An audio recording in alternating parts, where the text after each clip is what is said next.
Hey everyone, welcome back to RPG Imaginings. Today I wanted to tell you about the scenario that I just published on the Miskatonic repository, which is Chaosium's version of player published material that you can submit to Drive Through RPG, and Chaosium grants you a license so long as you follow a specific set of rules. And my scenario is called Test Subjects. And so what I'm going to do here is this is really just more of a showcase video to sort of let you know a little bit about what you are getting with the scenario. And I'm going to split it into a basic introduction here at the beginning, and then I'll ask any players to look away if they intend to play this scenario, because, I'll get into some spoilers at that point. And then I will sort of highlight the big theme to any keepers who want to stick around to see if it's something that you might want to purchase and play with your players. I started writing this scenario a couple of weeks ago, and really I've done this for two reasons. One, I've always wanted to write a scenario and publish it through some means, and Miskatonic Repository was an option that I was immediately interested in, but being an active professional, finding the time to do something like this, because I'm not a professional writer by any stretch of the imagination, but I do have some writing skill, and I love the hobby, and I want to support both Call of Cthulhu and Chaosium as much as I could. And so my first reason for writing a scenario is that it's something that I always wanted to do. And then the second big reason is that I want to contribute something to the community. I really have gotten a lot out of watching and reading about and discussing things on the forums of the Call of Cthulhu community. I've had an awesome group of players that we've now been playing for 3 years now and have an amazing campaign. And unfortunately, since I went back to school here, I'm a teacher in August, we've sort of had to put the campaign on hiatus because I really haven't had a lot of time to run games and prepare for games. But writing is something that I could do in my spare time. And so the good news is that I did give my group an opportunity to do some play testing here and to give their feedback. And I have one of my players contributed art to this scenario as well. And so if I turn the page here, so cover art is from the Library of Congress. You're going to see a lot of us who are publishing through the Miskatonic repository using Library of Congress images because they are not licensed and you can use them for free in publications. And here's my title page. And here's the credits page. And just a couple things to highlight right off the bat for any of you who might be interested in directing your keeper this way. This is what I would consider to be an exploratory sandbox scenario. The scenario is mostly about exploration, and it's a sandbox, so there are a lot of choices as to what the players can do. There are also a lot of choices and options for the keeper in the scenario.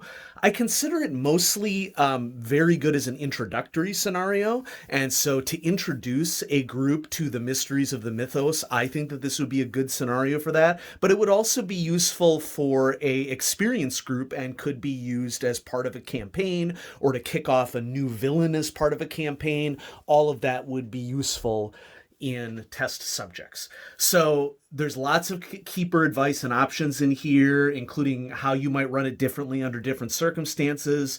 I just want to point out that there are ready to print handouts and keeper aids in the back, and I won't show you the keeper aid because I don't want to spoil anything, but I'll just, give you an example of the introductory handout here, all ready to print in the back so that all you would have to do is print and give it to players. And then there's some maps. I'll just showcase this map as an example before we get to the spoiler-based review. As I mentioned, there's keeper aids to help run the scenario. There's playtest notes. There's weird tech in here. And I won't say anything else from a spoiler perspective. And so at this point, if you are a player who might be interested in playing this scenario, send your keeper this way, and I'll give you a couple seconds to click away. All right, keepers, let me tell you a little bit more about what the scenario entails. So They say that you should write the scenario that you want to play, and so that's what I did. And I think that that's good advice from the standpoint that it really energized me in doing some things that I've always wanted to see in games. And I'm using my favorite Call of Cthulhu villains, terrestrial villains anyway, in this scenario, and I'll talk about that here in a second. So here's my table of contents. Everything is fully linked in the PDF file for the table of contents so that you can jump around really easily. And here is page 1 of the scenario. Now, I did use the Chaosium Microsoft Word template for this. I found that it gave me a really nice options for layout, and yes, there was some fiddling involved, but having this in a standardized form, I think, really makes it look a lot more professional, and so I really appreciate Chaosium doing this. Let me tell you a little bit about the story if you're a keeper so that you can sort of know what you're buying into, and I'm not going to show you all the pages of the scenario because I would really like it if you would purchase it, but I'm hoping in this short little preview that I'm going to give you that you might be willing to contribute the $3 necessary for a buy-in for a 21-page scenario that I put a lot of work into detailing and giving you options. So what's going on here? Well, there's a serpent person scientist named Lothus, and Lothus has a problem. Lothus's problem is that she's been working on a variant of gates that will kind of hide the fact that you have been transported from one location to another, but it's not perfect. So if you imagine like a cliched gate or a typical gate where it's a circular portal that is that you walk through, like if you think of Stargate as an example, Lothus recognizes that people are suspicious of that gate type. And what she would like to do is leverage gate technology in a way that could maybe trick people into walking through gates. And as a result of it, they wouldn't know where they're headed, and that has some strategic usefulness, and that if you want somebody to just go away, you could trick them into walking to a gate that puts them into a location that's very, very difficult for them to get out of. But she's encountered some problems in testing these gates because this is a variant on serpent person gate technology that she has been trying to work out as an accomplished scientist. Lothus as a villain has forsaken the typical sorcery that serpent people have used in antiquity, and she is focused entirely on the science. So this is very much a weird tech adventure. The problem that she's encountered is that the gates that she has constructed have made serpent people nauseous, have hurt them all the way to killing them. And while it sounds nice to kill humans by transporting them through a faulty gate, she'd like these gates to be able to be used by serpent people as well. And so what she's done is she's come to the conclusion, why not just get those filthy meatbag primate humans to do it for me? And I'll collect some evidence on it to see what I can do to repair my gates. And so the title of the scenario, Test Subjects, is a reference to the fact that Lothus is attempting to get humans to come and continue to further help her collect data on the gate technology so that she can finally hopefully solve these problems and make it a really useful technology for her. Now, how is she going to do this? Well, the first thing that she does through her front, so to speak, she is using the assumed name Emma Murphy in society, and she has a human that doesn't realize he's working for serpent people. She will, through this gentleman, Hank Aiklin, send out a series of advertisements into the Boston Globe, inviting some researchers to make some money by investigating underground areas. And I'm going to skip the Dramatis Persona section, only to point out some lovely artwork that one of my players did. This is a piece by my player, Carrie Fears. She's been playing in my campaign since the beginning, and so she did a nice little art piece of Lothus, the serpent person lead scientist. So the attempt is to recruit the players and to get them to come to explore subterranean environments.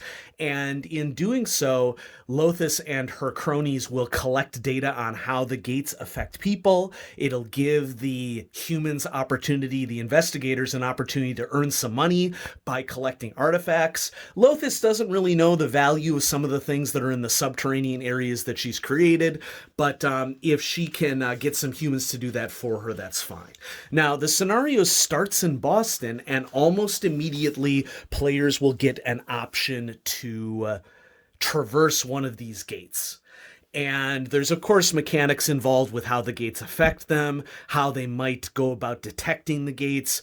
Just like any good Call of Cthulhu scenario, I put in some text boxes of things that NPCs might say as the adventure starts. And there's lots of options in here for how the keeper might use serpent people in the adventure. There's multiple different locations for the keepers to traverse as well. And so, for example, players could find themselves in Milwaukee, Wisconsin, and I have some historical information on Milwaukee in 1923, and players can find themselves in Omaha, Nebraska, the city that I live in presently, and can learn something about South Omaha and the Omaha Stockyards in 1923. I basically include some information on serpent tech that is used in the scenario, and it's not just tunnel gates. I've come up with a way for the serpent people to view the investigators without too much risk. The serpent people are pretty much on the defensive in this scenario, and a lot of the mythos push of this scenario is that players are going to have a lot of questions, but maybe there won't be a lot of answers. And so that's why I think that this works well as a introductory scenario, because it's going to generate a lot more questions than it will generate answers. And so NPC and monster statistics. And then I have a series of keeper aids, handouts, and character portraits. One thing that I think is really important for keepers in Call of Cthulhu is that I always want to provide keeper aids that will allow it to be a lot easier for you to run the scenario. And so this keeper tunnel gate tracker is an example of something that you can use to keep track of how many magic points players are using when they traverse a tunnel gate, how that tunnel gate is affecting them. And also, I summarized all the potential sanity rolls that will appear in the scenario so that the keeper would have a record of all the possible ways that that players could lose sanity. This is not a very deadly scenario, either physically or mentally. There are options in here that could make it a lot more deadly if you intended to run this as part of a one shot or as part of a convention game. And then I have all of the handouts for the scenario all nicely collected at the back here, including, the portrait gallery, which I think that those are nice things to hand out to people. There's a series of personalities that the players could encounter. I want to point out that Lothus probably doesn't appear to the players in the scenario, but I've included this lovely art piece by Carrie Fears of her and her statistics in case you'd like to use her as an ongoing villain in a campaign. There's various locations that the players can find themselves in, and then there is a collection of the handouts, including player-friendly versions of the handouts with all of the numbers removed so that you can hand these out to your players and have them make some tough decisions about what's going on, what's happening here. There's also an interesting artifact of the serpent people that they might uncover in the adventure with some rules of figuring out the numeric coding scheme. I've designed this so that you can personalize it to the players so that they could maybe discover that they are the subject of data collection in this weird underground situation that they find themselves in. And there you go. That's it. That's the scenario test subject. So, consider checking it out. I'm hoping that you find this to be a really good value for the price point. I'm not looking to charge people an arm and a leg for a scenario. I want people on Miskatonic Repository to purchase a product and say to themselves, wow, that was a really good deal at $3. Go ahead. I'm going to go ahead and put a link in the description if you'd like to go ahead and purchase test subjects. And I hope you enjoy it. And, let me know in the comments what you like and what your constructive critiques are and everything. And I really appreciate you watching. Now, I do want to point out here on RPG Imaginings that I have a lot of stuff to review. It's been a really rough start to the year, folks, for teachers. Anything that you're willing to do to support teachers in your life, we really appreciate it. This is the hardest time of any of our careers right now, and we would greatly appreciate your support. I have stuff for Traveler coming up on the channel, lots of stuff for Call of Cthulhu. I have some standalone games that I want to showcase for you. I have some vintage stuff for Call of Cthulhu that I want to share with you. Lots of stuff that's going to be coming out for RPG Imaginings when I can get around to it. Like I said, this has been a really difficult time for teachers, but I really felt like I accomplished something with this scenario. And whether it's well received or not well received, I hope you enjoy it. And I'm really glad that I did it because I just wanted to contribute something to the community. And I finally done something that I've always wanted to do, which is to publish a scenario. And so thanks everybody for watching. Have a great day.